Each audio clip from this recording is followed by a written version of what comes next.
کہ چلو اور اپنے معبودوں پر جمے رہو. بے شک یہ کوئی اس کے مطلب کی بات ہے.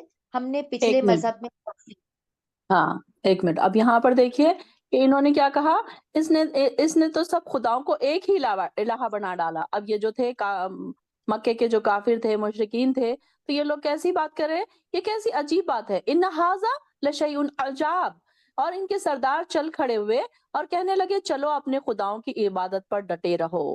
اب یہاں پر دیکھیے کہ اس آیت کے نزول کا پس منظر کیا ہے. 10 نبوی میں ابو طالب جب بیمار ہو گئے اور اسی مرض سے ان کی وفات بھی ہوئی تھی. اسی سال ام المومنین حضرت خدیجہ رضی اللہ عنہا کا بھی انتقال ہوا. اور اس سال کو کیا کہتے ہیں، جس سال میں حضرت خدیجہ کا انتقال ہوا تھا اس سال کو کیا کہتے ہیں، عام الحزن. حزن یعنی کہ دکھ والا سال. عام کہتے ہیں عین الف میم، عام الحزن یعنی کہ دکھ والا، تکلیف والا، غمگین، غم والا سال. تو اس سال میں دونوں بھاری صدمے ان کو پہنچے آپ صلی اللہ علیہ وسلم کو. تو اس وقت ابو طالب کی عمر 80 سال کی ہو چکی تھی. تو اب انہوں نے کیا کیا کہ اس کے بعد یہ بہت کمزور ہو چکے تھے اور ایسا معلوم ہوتا تھا کہ اب ان کی زندگی کے کچھ دن رہ گئے ہیں. تو سرداروں قریش کو خیال آیا کہ اگر ابو طالب کے مرنے کے بعد ہم نے ان کے بھتیجے پر زیادتی کی تو سارا عرب ہم کو یہ تانے دے گا کہ چچا کے جیتے جی تو ان پر کچھ نہیں بن پڑا، اب ان کے مرنے کے بعد اسے دبانے لگے. تو لہٰذا ابو طالب کی زندگی میں ہی سمجھوتا کی غرض سے ان لوگوں نے کیا کیا، قریش کے سرداروں نے 25 لوگوں کو جمع کیا اور ابو طالب کے پاس آئے اور کہنے لگے ذرا اپنے بھتیجے کو تو بلاؤ. اب یہ چاہتے ہیں کہ ہم ان کے مذہب میں مداخلت نہیں کرتے اور وہ مذہب کے مطابق جیسے چاہے عبادت کریں، لیکن یہ لوگ ہمارے مذہب میں مداخلت نہیں کریں گے، نہ ہمارے معبودوں کو اور بزرگوں کو برا بھلا کہیں گے، اور ہمیں ہمارے دین پر چھوڑ دیں اور ہم انہیں ان کے دین پر چھوڑ دیں گے. یعنی کہ یہ لوگ سوچ رہے تھے کہ ہم ایسا ان کے ابو طالب کی زندگی میں ہی ہم یہ ان سے کر لیں گے، سمجھوتا کر لیں گے. تو چنانچہ ابو طالب نے آپ کو بلایا. اس وقت ابو طالب کے قریب ایک آدمی کی جگہ خالی تھی. آپ ابو جہل فوراً وہاں سے اٹھ کر وہاں سے جا بیٹھا تھا تاکہ آپ کے اس کے قریب نہ بیٹھیں. یہ دیکھیے کہ کتنی نفرت تھی اس کے دل میں. خیر آپ دور ہٹ گئے تو ابو طالب نے کہا یہ تمہاری قوم کے معزز لوگ ہیں اور اس قسم کی بات اور سمجھوتا کرنے آئے ہیں، تمہارا کیا خیال ہے؟ تو آپ صلی اللہ علیہ وسلم نے جواب دیا کیا میں انہیں ایسی بات نہ بتاؤں کہ اگر وہ اسے مان لیں تو سارا عرب ان کے تابع اور فرما بردار ہو جائے اور ان کی بادشاہت قائم ہو جائے اور وہ انہیں جزیہ ادا کریں. تو یہ سن کر ابو جہل کیا کہنے لگا، تمہارے باپ کی قسم ایسی ایک بات کیا 10 باتیں بھی پیش کرو تو ہم ماننے کو تیار نہیں. پھر اس نے کیا کہا کہ چلو یہاں سے چلتے ہیں، اور انہوں نے کہا کہ چلو اس بات پر ان سب نے ہاتھ پہ ہٹا لیے اور کہا کہ محمد سارے خداؤں کی جگہ بس ایک ہی خدا یہ تم ماننے کے لیے کہہ رہے ہو، یہ تو بڑی عجیب بات ہے. پھر آپس میں کیا کہنے لگے، اٹھو یہاں سے اپنے آبا کے دین پر ڈٹ جاؤ، یہ شخص تمہاری کوئی بات ماننے کو تیار نہیں. دیکھیے کہ اس موقع پر یہ سورہ سعد کی ابتدائی 10 آیات نازل ہوئی تھی. چلے پڑھیے آگے. ہم نے پچھلے مذہب میں ایسی بات نہیں سنی، یہ تو محض من گھڑت ہے. کیا ہم میں سے اس پر کلام میں اللہ نازل کیا گیا ہے؟ ہاں، بلکہ وہ شک میں ہیں میری نصیحت سے، بلکہ ابھی انہوں نے میرا عذاب نہیں چکھا. کیا تمہارے رب کی رحمت کے خزانے ان کے پاس ہیں جو غالب بہت عطا کرنے والا ہے؟ کیا ان کے لیے ہے بادشاہت آسمانوں کی اور زمین کی اور جو ان کے درمیان ہے؟ تو وہ آسمانوں پر چڑھ جائیں رسیاں تان کر شکست خوردہ گروہوں میں سے. یہاں بھی یہ ایک لشکر ہے، ان سے پہلے جھٹلایا قوم نوح نے اور عاد نے اور میخوں والے فرعون نے اور سمود اور قوم لوط نے اور ایکا کرنے والے، یہی وہ گروہ ہیں. ان سب نے رسولوں کو جھٹلایا، بس ان پر عذاب آ پڑا اور انتظار نہیں کرتے یہ لوگ مگر ایک چنگھاڑ کا جس میں کوئی ڈھیل گنجائش نہ ہوگی. اور انہوں نے مذاق کے طور پر کہا اے ہمارے رب ہمیں جلدی دے ہمارا حصہ روز حساب سے پہلے. وہ جو کہتے ہیں اس پر آپ صبر کریں اور یاد کریں ہمارے بندے داؤد علیہ السلام قوت ایک منٹ والے کو. رکیے، آپ یہاں پہ رکیے. اب یہاں پر دیکھیے کہ آپ ہمارے بندے داؤد کو یاد کیجئے، بے شک وہ صاحب قوت تھا اور ہماری طرف رجوع کرنے والا تھا. ہم نے پہاڑوں کو مسخر کر دیا تھا ان کے لیے، اور وہ صبح شام ان کے ساتھ مل کر تسبیح کرتے تھے، اور پرندوں کو بھی جو جمع ہو جاتے تھے وہ سب ان کی تسبیح کی طرف متوجہ ہو جاتے تھے. ہم نے ان کی سلطنت کو مضبوط بنا دیا تھا اور ہم نے انہیں حکمت عطا کی تھی اور مقدمات کے فیصلے کی توفیق بخشی تھی. ہم نے پیچھے بھی پڑھا نا کہ یہ جو اتنے زیادہ طاقتور تھے داؤد علیہ السلام، کہ ان کے بارے میں کیا آتا ہے کہ اتنی، یعنی کہ ان کی جسمانی قوت بھی اتنی زیادہ تھی کہ بچپن میں جب آپ بکریوں کا ریوڑ چڑھانے جاتے تھے تو کوئی درندہ اگر آپ پر حملہ آور ہوتا تھا تو وہ آپ اس کے کیا کرتے تھے، ایک جبڑے کو پکڑ کر دوسرے جبڑے کو زور سے کھینچتے تھے، یعنی کہ نیچے کا جبڑا اور اوپر کا جبڑا پکڑ کے اس طریقے سے زور سے کھینچتے اور اسے چیر ڈالتے تھے۔ بچپن کا یہ حال تھا۔ پھر یہ آپ کی جسمانی قوت ہی تھی، اور آپ نے میدان یعنی کہ وہ بھی ہم نے پڑھا سورہ بقرہ میں کہ جالوت کو مارا تھا، کیسے مارا تھا؟ گلیل میں ایک پتھر رکھ کے مارا تھا۔ پھر اسی طریقے سے آپ کو بادشاہت بھی نصیب ہوئی تھی، اور پھر اس طریقے سے آپ کے بارے میں آتا ہے۔ تو پھر بعد میں آ رہا ہے کہ اب ہم نے ان کی سلطنت کو مضبوط بنا دیا تھا، اور ہم نے انہیں حکمت عطا کی اور مقدمات کے فیصلے کی بخشی تھی۔ بھلا آپ کے پاس ان مقدمے والوں کی خبر پہنچی جو دیوار پھاند کر محراب میں جا پہنچے۔ جب وہ داؤد کے پاس آ پہنچے تو وہ انہیں دیکھ کر گھبرا گئے۔ وہ کہنے لگے ڈرو نہیں، ہم مقدمے کے دو گروپس ہیں جن میں سے ایک نے دوسرے پر زیادتی کی ہے، لہٰذا ہمارے درمیان انصاف سے فیصلہ کیجیے اور زیادتی نہ کیجیے اور ہمیں سیدھی راہ بتائیے۔ یہ میرا بھائی ہے، اس کے پاس 99 دمبیاں ہیں۔ دمبیاں مطلب وہ جو کیا کہتے ہیں، بھیڑے، اور میرے پاس میرے پاس صرف ایک ہی ہے۔ اب یہ کہتا ہے کہ وہ بھی مجھے دے دے، اور گفتگو میں اس نے مجھے دبا لیا ہے۔ اب یہاں پر دیکھیے کہ یہاں پر ان کے بارے میں آتا ہے کہ ایک دن آپ عبادت میں مصروف تھے، اور یہ دن آپ کی عبادت کا دن تھا۔ اس دن آپ خلوت میں رہتے تھے، دربان نے آ کر آپ کو کسی کے پاس نہ آنے دیتے تھے، یعنی کہ ان کا ایسا ہوتا تھا کہ ایک دن وہ کیا کرتے تھے، ایک دن فیصلے کیا کرتے تھے، اور ایک دن ان کا صرف عبادت کا ہوتا تھا کہ وہ اپنے آپ کو بالکل الگ تھلگ رکھ کر عبادت کرتے تھے داؤد علیہ السلام۔ تو اب انہوں نے کیا کیا کہ دو شخص دیوار پھاند کر ان کے پاس آ گئے۔ کون سے دن؟ جب وہ عبادت میں مصروف تھے، اور جب وہ ٹائم دربان کسی کو آنے نہیں دیتے تھے تو ان کے پاس دو شخص دیوار پھاند کر ان کے پاس آ گئے۔ تو سیدنا داؤد علیہ السلام یہ دیکھ کر گھبرا گئے، یہ آدمی ہے یا کوئی اور مخلوق؟ تو آدمی ہے تو انہیں اس وقت آنے کی کیسے ہمت ہوئی؟ دربانوں نے انہیں کیوں نہیں روکا؟ اتنی اونچی دیوار پھاند کر کس نیت سے اور کس غرض سے آئے ہیں؟ اچانک یہ عجیب و غریب واقعہ دیکھ کر وہ گھبرا گئے۔ تو اکثر مفسرین کا یہ خیال ہے کہ آدمی نہیں بلکہ فرشتے تھے جو انسانی شکل میں آئے تھے، اور اللہ تعالیٰ نے داؤد علیہ السلام کے پاس ایک تنبیہ کے طور پر بھیجا تھا، کہ جیسے اگلے بیان سے واضح ہوتا ہے کہ انہوں نے آپ کی گھبراہٹ کو محسوس کر لیا تو کہنے لگے ڈرنے کی کوئی بات نہیں ہے، ہم دونوں میں ایک جھگڑا ہے، وہ سن کر آپ ہمارے درمیان انصاف کر دیجئے، اور یہ نہ ہو کہ کسی کے اوپر زیادتی ہو۔ تو اب یہاں پر دیکھیے کہ انہوں نے کیا کہا کہ یہ میرا بھائی ہے۔ بھائی سے مراد یہ نہیں کہ وہ رشتے کا سگا بھائی بھی ہو سکتا ہے، یا دوسرا بھی ہو سکتا ہے، دینی بھائی بھی ہو سکتا ہے۔ تو یہاں پر انہوں نے کیا کہا کہ میرے پاس 99 دمبیاں ہیں، 99 دمبیاں ہیں اور موجود ہے، اور میرے پاس صرف ایک ہے، ایک کے پاس 99 ہے اور ایک کے پاس ایک ہے۔ اب یہ کہتا ہے کہ وہ بھی مجھے دے دے، اور مجھے اس سے اپنے حق کی حفاظت کے لیے بات کرنے کی بھی ہمت نہیں ہے، مجھے ایسی بات کرنے ہی نہیں دیتا اور دبا دیتا ہے۔ تو یہاں پر دیکھیے کہ انہوں نے کہا، داؤد نے جواب دیا کہ اس شخص نے تیری دمبی کو اپنی دمبیوں میں ملانے کے لیے اس کا سوال کر کے تجھ پر ظلم کیا، اور اکثر ایک دوسرے پر لوگ زیادتی ہی کرتے رہتے ہیں اس طریقے سے، سوائے ان لوگوں کے جو ایماندار ہوں اور نیک عمل کرتے ہوں، اور ایسے لوگ تھوڑے ہی ہوتے ہیں۔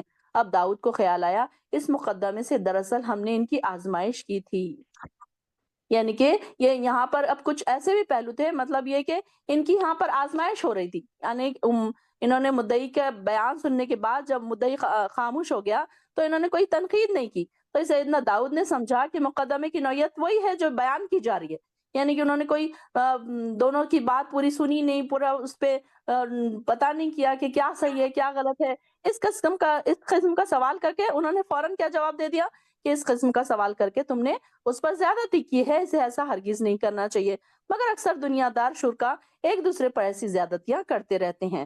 تو اب داؤد علیہ السلام جب فرحین کو مقدمہ آپ یہ فیصلہ سنتے ہی رخصت ہو گئے، تو انہوں نے اس فیصلے کے بارے میں سوچنے میں پڑ گئے کہ یہ میرے پاس کیوں آیا تھا، کیا وجہ تھی؟ اللہ تعالیٰ نے خود داؤد علیہ السلام کو ایک آزمائش میں ڈال دیا تھا۔ اس خیال کے آتے ہی انہوں نے اپنے پروردگار سے معافی مانگنا شروع کر دی کہ یہ کیا آزمائش تھی۔ اب اس میں اسرائیلی جو اس میں بہت ساری باتیں لکھتے ہیں کہ اس میں کیا کیا چیزیں ہیں، اور وہ ہمیں جب ہماری تفسیر میں یہ ساری چیزیں نہیں آتی ہیں تو ہمیں اس پر ڈسکس بھی نہیں کرنی چاہیے۔ تو یہاں پر سیدنا داؤد علیہ السلام کی کیا آزمائش تھی، اس میں قرآن کے انداز سے یہ نہیں پتہ چلتا، کیا حقیقت معلوم ہوتی ہے کہ مطلب داؤد علیہ السلام کے انہوں نے پورا بات سنی نہیں تھی، اور اس مقدمے کا حاکمانہ اقتدار کے نامناسب استعمال سے انہوں نے ایک بات، وہ مجھے بات میں دبا دیتا ہے اور میں اس کے سامنے بات نہیں کر سکتا۔ تو یہ بھی کہ سیدنا داؤد علیہ السلام کے پاس ایک یہ بھی بات ہوتی ہے، یہ بھی بات تھی اس سے ریلیٹڈ، یہ بھی بات تھی کہ ان کے پاس 99 بیویاں تھی، اور یہ بھی ایک اس نے کہا کہ میرا بھائی مجھ سے میری ایک دمبی لینا چاہتا ہے، تو اس نے یہ نہیں کہا کہ میری ایک دمبی اس نے مجھ سے چھین لی۔ تو فوراً داؤد علیہ السلام کو اپنی غلطی کا احساس ہو گیا کہ وہ کوئی اور بیوی بھی کرنا چاہ رہے تھے شادی، یا کچھ ایسی بات تھی اس میں، تو ان کو یہ لگا کہ یہ شاید اس سے ریلیٹڈ مجھ سے کوئی آزمائش کی بات ہو رہی ہے۔ تو اب انہوں نے ان کے بارے میں ایک عورت تھی جو میرے نکاح میں ہوتی تو اچھا ہوتا تھا، ان کے دل میں ایسا خیال آیا تھا۔ تو بس یہ خیال کا آنا تھا کہ ادھر سے اللہ تعالیٰ کی طرف سے ایسی گرفت ہو گئی۔ اگرچہ ایسے خیالات کا آنا عام لوگوں کے لیے کوئی بات نہیں، لیکن وہ انبیاء کا مقام ہے، تو اس لیے کیا ہے کہ ان کی چھوٹی چھوٹی جو غلطیاں ہیں اس پر بھی اللہ تعالیٰ ان کی پکڑ کرتا ہے، اور اس کی طرف رجوع کر، اور تب ہم نے ان کی غلطی معاف کر دی، اور ہمارے یہاں یقیناً اس سے بڑا قرب ملے گا اور اچھی باز گشت ہوگی۔ اور ہم نے ان سے کہا، اے داؤد، ہم نے تمہیں زمین میں نائب بنایا، لہٰذا لوگوں میں انصاف سے فیصلہ کرنا اور خواہش نفس کی پیروی نہ کرنا، اور یہ بات تمہیں اللہ کی راہ سے بہکا دے گی۔ جو لوگ اللہ کی راہ سے بہک جاتے ہیں ان کے لیے سخت عذاب ہوگا، کیونکہ وہ روز حساب کو بھول جاتے ہیں۔ ہم نے آسمان اور زمین اور جو کچھ ان کے درمیان ہیں یہ چیزیں فضول نہیں بنائی، اور ہم ان لوگوں کو تو ان لوگوں کا گمان ہے جو کافر ہیں، اور ایسے لوگ کافروں کے لیے دوزخ کی آگ سے ہلاکت ہے۔ کیا ہم ان لوگوں کو جو ایمان لائے اور نیک عمل کیے ان لوگوں کی طرح کر دیں گے جو زمین میں فساد کرتے پھرتے ہیں، یا ہم پرہیزگاروں اور بدکاروں کو یکساں کر دیں گے؟ جو کتاب ہم نے آپ کی طرف نازل کی ہے بڑی برکت والی ہے، تاکہ لوگ اس کی آیات میں غور و فکر کریں اور اہل عقل دانش اس سے سبق حاصل کریں۔ وَلِيَتَذَكَّرُوا أُولُو الْأَلْبَابِ۔ اولو الالباب کس کو کہتے ہیں؟ عقل والے لوگوں کو، یعنی کہ جو عقل والے لوگ ہیں ہر نشانی سے، ہر ایگزامپل سے اس سے نصیحت حاصل کرتے ہیں۔ اور داؤد کو ہم نے سلیمان عطا کیا، وہ بہت اچھا بندہ، اپنے پروردگار کی طرف بکثرت رجوع کرنے والا۔ اور جب پچھلے پہر ان کے سامنے عمدہ نسل کے تیز رفتار گھوڑے پیش کیے گئے تو کہا میں نے اس مال کو اپنے پروردگار کی یاد کے بنا پر پسند کیا تھا کہ وہ رسالہ آپ کے سامنے اوجھل ہو گیا، اور آپ نے حکم دیا ان گھوڑوں کو میرے پاس لاؤ۔ آپ نے ان کی پنڈلیوں اور گردنوں پر ہاتھ پھیرنے لگے، اور ہم نے سلیمان کو آزمائش میں ڈالا اور اس کی کرسی پر ایک جسد لا کر ڈالا، پھر اس نے رجوع کر لیا۔ اور آپ نے فرمایا، اے میرے پروردگار، مجھے معاف کر دے اور مجھے ایسی حکومت عطا فرما جو میرے بعد کسی کے شایع نشان نہ ہو، بے شک تو ہی سب کچھ عطا کرنے والا ہے۔ اور چنانچہ ہم نے ہوا کو ان کے تابع کر دیا، جہاں آپ پہنچنا چاہتے آپ کے حکم پر نرمی کے ساتھ چلتی۔ اور اب اور کچھ دوسرے اور شیطان بھی مسخر کر دیے۔ شیطان سے مراد یہاں پر کون ہے؟ جن، اور سب غوطہ زن تھے، اور کچھ دوسرے جو زنجیر میں جکڑے ہوئے تھے۔ ہم نے ان سے کہا، ہماری بخشش ہے، اب کسی پر احسان کرو یا اپنے پاس رکھو، کوئی حساب نہیں، بے شک انہیں ہمارے یہاں قرب اور عمدہ مقام حاصل تھا۔ ان لہو عندنا لزلفا و حسن مآب، کہ ان کے پاس ایک نزدیک درجہ تھا، اللہ تعالیٰ کے قریب تھے وہ۔ زلفا کا کیا مطلب ہے؟ اللہ کے قریب ہونا، تو وہ اللہ کے قریب تھے اور ان کے لیے بہترین بدلہ تھا۔ اور ہمارے بندے ایوب کا ذکر کیجئے، وَاذْكُرْ عَبْدَنَا ایوب اذ نادى ربہ، انہوں نے کیا پکارا؟ انی مسنی الشیطان بنصب وعذاب، کہ اے میرے پروردگار، انہوں نے پکارا جب انہوں نے اپنے پروردگار کو پکارا کہ شیطان نے مجھے سخت تکلیف اور عذاب میں ڈال دیا، تو ہم نے انہیں حکم دیا کہ اپنا پاؤں زمین پر مارو، یہ ہے ٹھنڈا پانی نہانے کے لیے اور پینے کے لیے، اور ہم نے انہیں ان کے اہل و عیال عطا کیے، اور اپنی مہربانی کے ساتھ اتنے اور بھی دیے، اور یہ اہل عقل کے لیے ایک نصیحت ہے۔ وَذِكْرَىٰ لِأُولِي الْأَلْبَابِ، اولو الالباب کا بار بار ذکر آ رہا ہے۔ دیکھیے ہمیں بھی اولو الالباب بننا ہے، عقل والے بننا ہے۔ اگر عقل ہوگی تو ہم ہر چیز سے نصیحت حاصل کریں گے، اگر عقل نہیں ہے تو کتنی بھی نصیحتیں، کتنے بھی ایگزامپلس پیش کر دو، انسان کے دلوں پر کوئی اثر نہیں کرے گی۔ ہم نے انہیں کہا، اپنے ہاتھ میں تنکوں کا ایک مٹھا لے لو اور اس سے مار لو اور قسم نہ توڑ. یعنی کہ اب یہ کس کی بات ہو رہی ہے؟ اور اب یہاں پر انہوں نے کیا کیا تھا؟ سیدنا ایوب علیہ السلام نے اپنی بیوی کو سزا دی. اب آپ کی طویل بیماری جب ہوئی تو آپ اس کے دوران آپ کی ساری بیویاں، آپ کی بیویاں، آپ کی اولاد، سارے کے سارے آپ کا ساتھ چھوڑ کر چلے گئے، اور تنگدستی میں بھی تھے اور بیمار بھی تھے. تو آپ کی صرف ایک بیوی جو تھی آپ کے اس طویل عرصے میں آپ کا ساتھ دے رہی تھی. اور کیا ہوا تھا کہ ان کو سب نے یہ جنگل میں رہنے لگے تھے، کیونکہ ان کو ایسا کوئی اسکن ڈیزیز ہو گیا تھا کہ لوگوں نے ان کو اپنی وہاں سے بھی باہر نکال دیا تھا. تو یہ کہیں جنگل میں رہتے تھے اور ان کی بیوی جو تھی ان کے ساتھ رہتی تھی. اس بیوی نے ایک دن ایسی کوئی بات کہہ دی تو جس سے اللہ کی ناشکری ظاہر ہوتی تھی. تو اس پر یہ سیدنا ایوب علیہ السلام کو بیوی کی اس بات پر طیش آیا اور کہنے لگے کہ جب میں تندرست ہو گیا تو تمہاری اس ناشکری کی وجہ سے میں تمہیں 100 کوڑے ماروں گا، 100 لکڑیاں ماروں گا، یا 100 کوڑے ماروں گا، 100 لکڑیاں ماروں گا. تو اب یہ ظاہر بات ہے کہ ہر دکھ درد میں آپ کی شریک بیوی سے اگر کوئی ایسی بات نکل بھی گئی ہے تو وہ اتنی قصوروار نہیں تھی، اور اسے 100 لکڑیاں ماری جائیں. تو سیدنا ایوب علیہ السلام کی غیرت ایمانی کا تقاضا تھا، اور اللہ تعالیٰ کو تو ہر ایک کو وسعت کے مطابق ہی تکلیف دیتا ہے. تو جب وہ آپ تندرست ہو گئے تو اللہ تعالیٰ نے خود انہیں یہ تدبیر بتائی کہ ایک جھاڑو لو جس میں 100 تنکے ہوں. اب قسم بھی پوری کرنی تھی، قسم توڑنا بھی نہیں تھا، تو لکڑیاں ہی مارنی تھی، 100 لکڑیاں ہی مارنی تھی. تو کیا کیا اللہ تعالیٰ نے ان کو کہا کہ ایک جھاڑو لو جس میں 100 تنکے ہوں، اس سے ایک معمولی سی ضرب لگاؤ، اس طرح اپنی قسم پوری کرو. اس طرح ایوب علیہ السلام کی قسم بھی پوری ہوئی اور وفادار بیوی پر اللہ کی مہربانی کا تقاضا بھی ہوا. اور ہمارے بندوں ابراہیم، اسحاق اور یعقوب کو یاد کیجئے، جو بڑی قوت عمل رکھنے والے اور صاحب بصیرت تھے. ہم نے انہیں ایک خاص صفت کی بنا پر چن لیا تھا، اور وہ دار آخرت کی یاد تھی. یہ لوگ کیا کرتے تھے؟ آخرت کو بہت زیادہ یاد کرتے تھے. ان کی خاص بات کیا تھی؟ کہ یہ آخرت کو یاد کرنے والے تھے. اور ہمارے وہ یقیناً نیک بندے، چنے ہوئے بندوں لوگوں میں سے اسماعیل، یسع اور ذوالکفل کا بھی ذکر کیجئے، اور ان میں سے ہر ایک نیک تھا. یہ تو ان کا ذکر ہے، جبکہ حقیقت یہ ہے کہ سب پرہیزگاروں کے لیے اچھا ٹھکانہ ہے. وَإِنَّ لِلْمُتَّقِينَ لَحُسْنُ مَآب. اللہ تعالیٰ ہمیں بھی متقین میں شامل کر دے تاکہ ہمیں بھی اچھا ٹھکانہ ملے اللہ کے پاس. متقین بننے کی بھی کوشش کیجیے، اور متقین میں شامل ہونے کے لیے دعائیں بھی کیا کریں. اور ہمیشہ رہنے والے باغ جن کے دروازے ان کے لیے کھلے ہوں گے اور وہ ان میں تکیے لگائے ہوں گے، وہاں بہت سے لذیذ میوے اور مشروب ہوں گے جہاں وہ ملے گا ان کو. اور ان کے پاس نگاہیں جھکائی ہوئی ہم عمر بیویاں بھی ہوں گی. اور یہ چیزیں ان کو روز حساب جن سے حساب کے لیے تم سے وعدہ کیا جاتا ہے. بے شک یہ ہمارا رزق ہے جو کبھی ختم نہ ہوگا. یہ تو تھا پرہیزگاروں کا انجام، اور سرکشوں کا انجام بہت برا ٹھکانہ ہوگا. دیکھیے کہ ساتھ ساتھ جنت اور دوزخ کا ذکر ہمیشہ ہم دیکھتے ہیں ساتھ ساتھ چلتا ہے. پہلے دوزخ کا ذکر آیا تو فوراً جنت کا آ جاتا ہے، پہلے جنت کا ذکر آیا تو فوراً دوزخ کا ذکر آتا ہے. یعنی کہ دوزخ جس میں وہ داخل ہوں گے بہت بری جگہ ہے. پڑھیے یہاں سے. سو برا ہے فرش ان کی آرام گاہ، یہ کھولتا ہوا پانی اور پیپ ہے، بس تم اس کو چکھو. اور اس کے علاوہ اس کی شکل کی کئی قسمیں ہوں گی. یہ ایک جماعت ہے تمہارے ساتھ جہنم میں داخل ہو رہے ہیں، انہیں کوئی فراغی نہ ہو، بے شک وہ جہنم میں داخل ہونے والے ہیں. وہ کہیں گے بلکہ تمہیں کوئی فراغی نہ ہو، بے شک تم ہی ہمارے لیے یہ مصیبت آگے لائے ہو. سو برا ہے ٹھکانہ. وہ کہیں گے اے ہمارے رب، جو ہمارے لیے یہ مصیبت آگے لایا ہے تو جہنم میں اس کے لیے عذاب دوچند کر دے. اور وہ کہیں گے ہمیں کیا ہوا، ہم دوزخ میں ان لوگوں کو نہیں دیکھتے جنہیں ہم برے لوگوں میں شمار کرتے تھے. کیا ہم نے انہیں ٹھٹے میں پکڑا تھا یا کج ہو گئی ہیں ان سے ہماری آنکھیں.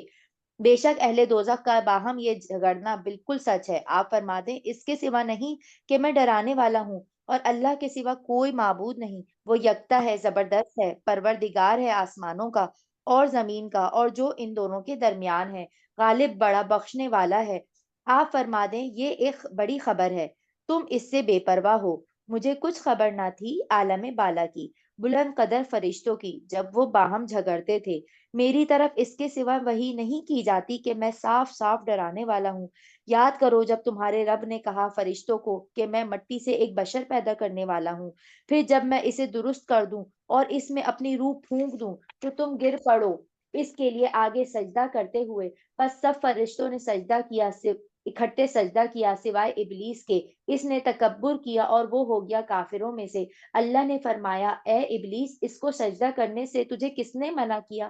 کس نے روکا؟ جس نے اپنے ہاتھوں سے پیدا کیا۔ کیا تو نے تکبر کیا، اپنے آپ کو بڑا سمجھا، یا تو بلند درجہ والوں میں سے ہے؟ اس نے کہا میں اس سے بہتر ہوں، تو نے مجھے آگ سے پیدا کیا اور اسے پیدا کیا مٹی سے۔ اللہ تعالیٰ نے فرمایا پس یہاں سے نکل جا، کیونکہ تو رائندہ گاہ ہے، اور بے شک تجھ پر ہمیشہ میری لعنت رہے گی روز قیامت تک۔ اس نے کہا اے میرے رب، مجھے اس دن تک مہلت دیں جس دن مردے اٹھائے جائیں گے۔ اللہ نے فرمایا پس تو وقت معین کے دن روز قیامت تک مہلت دیے جانے والوں میں سے ہے۔ اس نے کہا مجھے تیری عزت کی قسم، میں ان سب کو ضرور گمراہ کروں گا، ان میں سے تیرے مخلص خاص بندوں کے سوا۔ اللہ نے فرمایا یہ سچ ہے، اور میں سچ ہی کہتا ہوں، میں ضرور جہنم بھر دوں گا تجھ سے اور ان سب سے جو تیرے پیچھے چلیں۔ آپ صلی اللہ علیہ وسلم فرما دیں میں تم میں سے اس تبلیغ قرآن پر کوئی اجر نہیں مانگتا، اور میں نہیں ہوں بناوٹ کرنے والوں میں سے۔ یہ قرآن نہیں ہے مگر تمام جہانوں کے لیے نصیحت، اور اس کا حال تم ایک وقت کے بعد جلد ہی ضرور جان لو گے۔ صدق اللہ العظیم۔ بسم اللہ الرحمن الرحیم۔ سورہ زمر سٹارٹ ہو رہی ہے۔ اس کتاب کا نازل کیا جانا اللہ غالب حکمت والے کی طرف سے ہے۔ بے شک ہم نے تمہاری طرف یہ کتاب حق کے ساتھ نازل کی ہے، پس تم اپنے اللہ کی عبادت کرو، عبادت اسی کے لیے خالص کر کے۔ یاد رکھو عبادت خالص اللہ ہی کے لیے ہے، اور جو لوگ اس کے سوا دوست بناتے ہیں وہ کہتے ہیں ہم صرف اس لیے ان کی عبادت کرتے ہیں کہ وہ قرب کے درجے میں ہمیں اللہ کا مقرب بنا دیں۔ بے شک اللہ ان کے درمیان اس امر میں فیصلہ فرما دے گا جس میں وہ اختلاف کرتے ہیں۔ بے شک اللہ کسی جھوٹے ناشکرے کو ہدایت نہیں دیتا۔ اگر اللہ چاہتا کہ بنا لے کسی کو اپنی اولاد تو وہ اپنی مخلوق میں سے جس کو چاہتا چن لیتا۔ وہ پاک ہے، وہی ہے اللہ یکتا زبردست۔ اس نے پیدا کیا آسمانوں کو اور زمین کو درست تدبیر کے ساتھ۔ وہ رات کو دن پر لپیٹتا ہے اور دن کو رات پر لپیٹتا ہے، گھٹاتا ہے بڑھاتا ہے۔ اور اس نے مسخر کیا سورج اور چاند کو، ہر ایک ایک مدت مقررہ تک چلتا ہے۔ یاد رکھو وہ غالب بخشنے والا ہے۔ اس نے تمہیں نفس واحد آدم علیہ السلام سے پیدا کیا، پھر اس نے اس کا جوڑ بنایا اور تمہارے لیے چوپایوں میں سے 8 جوڑے بھیجے۔ وہ تمہیں پیدا کرتا ہے تمہاری ماؤں کے پیٹوں میں سے 3 تاریکیوں کے اندر، ایک کیفیت کے بعد دوسری کیفیت میں۔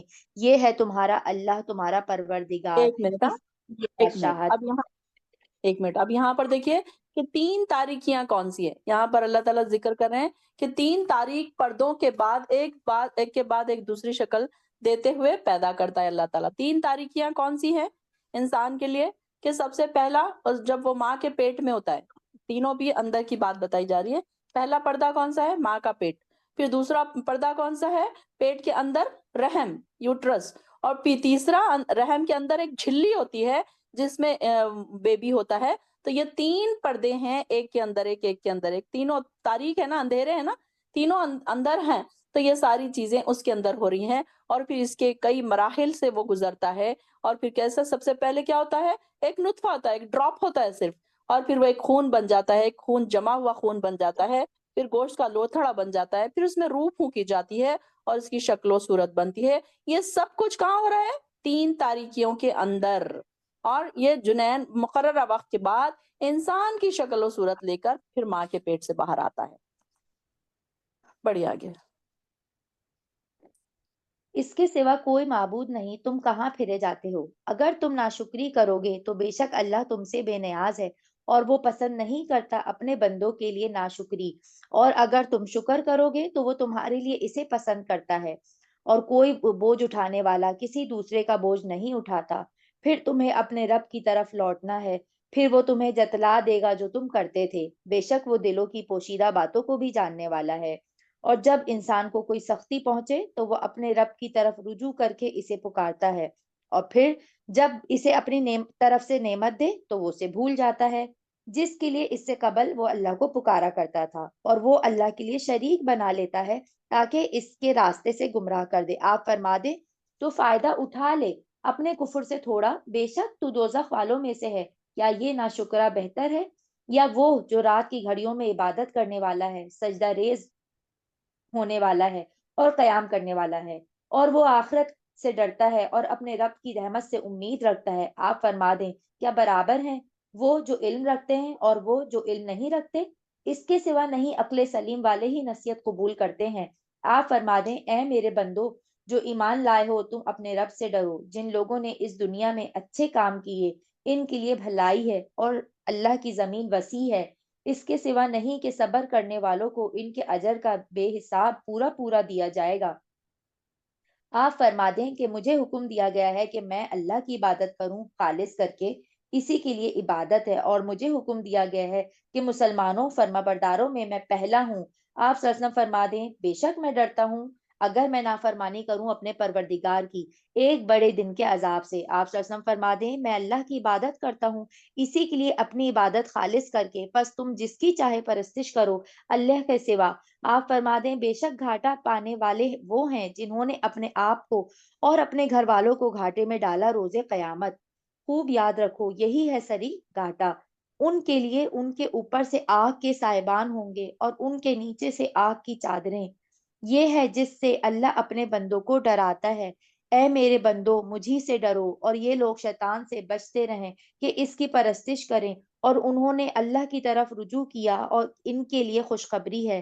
سو آپ صلی اللہ علیہ وسلم میرے بندوں کو خوشخبری دیں جو پوری توجہ سے بات سنتے ہیں پھر اس کی اچھی اچھی باتوں کی پیروی کرتے ہیں، یہی وہ لوگ ہیں جنہیں اللہ نے ہدایت دی اور یہی لوگ ہیں عقل والے۔ کیا ایک منٹ تو ایک منٹ رکو۔ اب یہاں پر دیکھیے کہ ہماری طرف بھی دیکھیے کہ اچھی اچھی باتیں پہنچ رہی ہیں، قرآن ہم سن رہے ہیں، قرآن ہم سمجھ رہے ہیں، تو یہاں پر دیکھیے کہ کیا ہم بھی وہی لوگ ہیں جو ہم پیروی کر رہے ہیں؟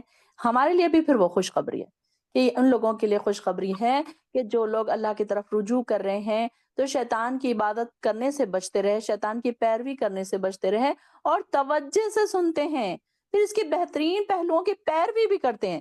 اس توجہ سے سننا بھی اب کتنی بڑی نیکی کا کام ہے۔ دیکھیے اللہ تعالیٰ نے اس کا ذکر قرآن میں کر دیا کہ اگر آپ یہاں بیٹھے ہیں، اگر آپ توجہ سے سن رہے ہیں تو یہ بھی ایک بہت بڑا ریوارڈ ہے آپ کے لیے۔ اس کا بھی آپ کو کتنی اجر اس کو ملے گا، ہمیں اس کا اندازہ نہیں کہ اللہ تعالیٰ تو بڑا قدردان ہے نا کہ کتنا اجر عطا کرے گا اللہ تعالیٰ ہمیں نہیں پتا کہ کیسے صرف سننے کا اجر، اور پھر سننے کے بعد آپ دیکھیے کہیں نہ کہیں ہمارے دل ہل رہے ہیں، ہمارے دل گناہوں سے پاک ہو رہے ہیں، ہم نیکیوں کی طرف رجوع کر رہے ہیں۔ بہت ساری بہنیں جو 5 وقت کی نماز نہیں پڑھتی تھی اب 5 وقت کی پڑھنے لگی، جو 5 وقت کی پڑھنے والے ہیں اب وہ تہجد بھی پڑھنے لگے، جو صرف فرض روزے رکھتے تھے اب وہ نفل روزے بھی رکھنا شروع کر دیے، قضا روزے بھی انہوں نے کمپلیٹ کر لیے۔ اسی طریقے سے منڈے تھرسڈے کے ایام 20 کے روزے بھی انہوں نے شروع کر دیے۔ تو یہ کیا ہے؟ پیروی کر رہے ہیں۔ نیکیوں کی بات جب آپ کے کانوں میں پڑ رہی ہے تو آپ اس کی پیروی بھی کر رہے ہیں، تو کن کے لیے؟ یہی لوگوں کے لیے خوشخبری ہے۔ اللہ اکبر۔ اللہ ہمیں بھی جن کو تو خوشخبری دے رہا ہے، جن بندوں کو تو خوشخبری دے گا اللہ تعالیٰ ہمارے بھی نام ان میں لکھ دے، ہمیں بھی بہتر سننے والا اور اس کے پہلوؤں پر عمل کرنے والا بنا۔ یہی وہ لوگ ہیں جنہیں اللہ نے ہدایت بخشی اور یہی دانش مند ہیں۔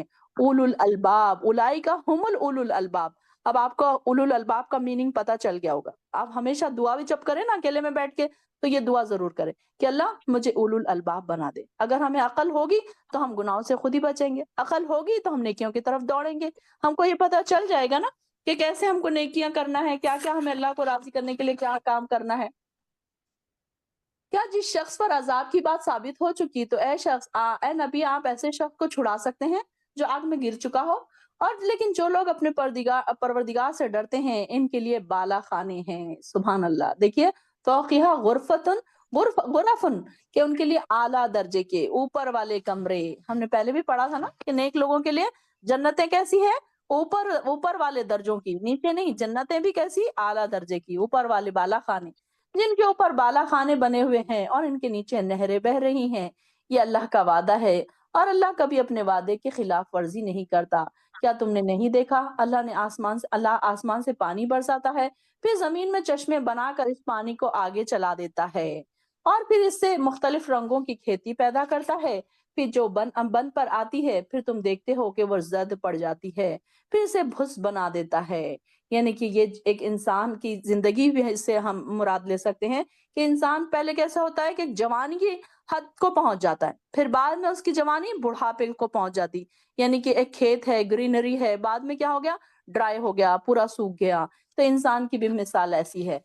اور بے شک اہل عقل کے لیے اس میں ایک سبق ہے، دنیا کی کمال کو بھی زوال ہے، یعنی کہ ایک انسان عروج پر پہنچتا ہے اور بعد میں کہیں نہ کہیں ایسا ہوتا ہے کہ اس پر زوال بھی آ جاتا ہے۔ بھلا جس شخص کا سینہ اللہ تعالیٰ نے اسلام کے لیے کھول دیا ہو اور وہ اپنے پروردگار کی طرف سے ایک روشنی پر ہو، افمن شرح اللہ صدرہ، اللہ تعالیٰ ہمارا بھی سینہ اسلام کے لیے کھول دے۔ رب اشرح لی صدری ویسر لی امری، وہ دعا پڑھتے ہیں نا ہم، اور ایک روشنی پر ہو، اس شخص کی طرح ہو سکتا ہے کہ کوئی سبق نہیں لیتا، لہٰذا ان لوگوں کے لیے ہلاکت ہے جن کے دل اللہ کے ذکر سے اور سخت ہو جاتے ہیں۔ اللہ اکبر، کئی لوگ ایسے ہوتے ہیں کہ ہم انہیں کتنا بھی بلاؤ دین کی طرف، کتنا بھی بلاؤ وہ آتے ہی نہیں ہے، سخت ہے نا ان کے دل۔ لیکن دیکھیے کہ اللہ تعالیٰ نے جن کا سینہ دین کے لیے کھول دیا تو پھر اب وہ کیا ہے کہ اب ان کے لیے ضرورت ہی نہیں ہے کہ کسی کو وہ بلائے۔ اللہ تعالیٰ نے بہترین کلام نازل کیا، جو ایسی کتاب جس کے مضامین ملتے جلتے اور بار بار دہرائے جاتے ہیں۔ ہم دیکھ رہے ہیں نا کہ بار بار دہرائے جا رہے ہیں مضامین، بالکل ہم دیکھ رہے ہیں کہ تقوی کا بار بار ذکر ہو رہا ہے، صبر کا بار بار ذکر ہو رہا ہے، ایمان کا بار بار ذکر ہو رہا ہے، عمل صالح کا بار بار ذکر ہو رہا ہے۔ یہ ملتے جلتے اور بار بار دہرائے جانے والے مضامین ہیں جن سے ان لوگوں کے رونگٹے کھڑے ہو جاتے ہیں۔ کیا آپ کے ساتھ ہوتا ہے ایسا جب آپ اکیلے میں قرآن پڑھتے ہیں؟ رونگٹے کھڑے ہوتے ہیں، گوز بمس آتے ہیں آپ کو؟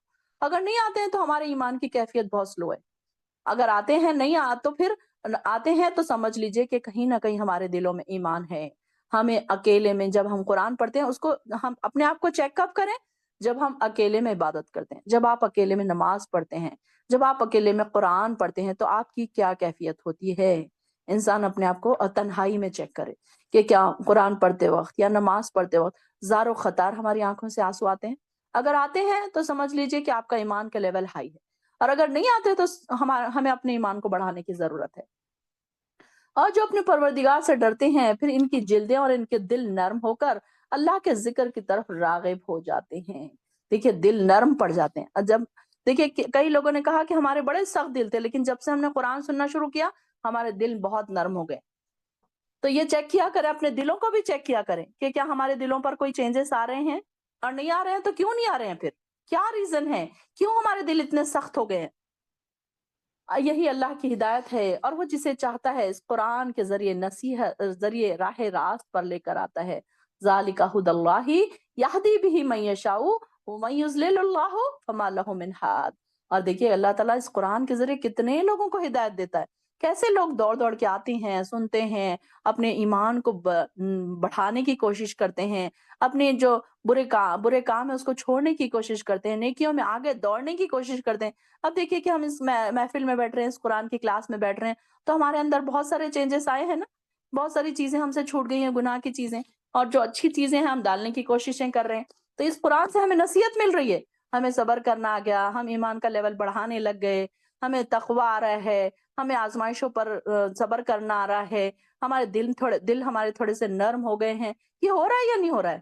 آپ ضرور لکھیں کمنٹ میں کہ یہ ساری چیزیں آپ کے اندر چینجز ہو رہے ہیں یا نہیں ہو رہے ہیں، اور ہو رہے ہیں تو کس وجہ سے ہو رہے ہیں؟ قرآن کی وجہ سے ہو رہے ہیں۔ پھر